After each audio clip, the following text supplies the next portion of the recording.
কেউ বিশ্বাসঘাতকতা করছে, চুপ হয়ে যান। কেউ যন্ত্রণা দিচ্ছে, চুপ হয়ে যান। কেউ অনেক ভালোবাসার পরও প্রাপ্যটা দেয়নি, চুপ হয়ে যান। কোনো মানুষ অনেক অপমান করছে, চুপ হয়ে যান। কেউ ঠকিয়ে গেছে, চুপ হয়ে যান। কেউ আপনাকে নিয়ে তুমুল মিথ্যা দোষারোপ করছে, চুপ হয়ে যান। এমন নীরব হয়ে যান, সে মানুষগুলো যেন আর কখনোই আপনার শব্দ কিংবা ছায়া না দেখে।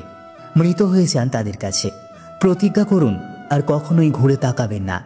শুধু এই প্রতিজ্ঞাটা করতে পারলে আপনি কষ্ট পাবেন না। এই যে নীরবতা আপনাকে দম বন্ধ করা আর্তনাদ দেবে, কিন্তু অপরপক্ষকে দেবে আফসোস।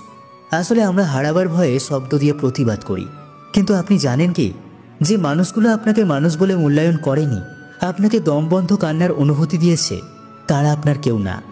তাই নিজের স্বার্থে বাঁচুন, নিজেকে ভালোবাসুন। আপনার একজন সৃষ্টিকর্তা আছেন।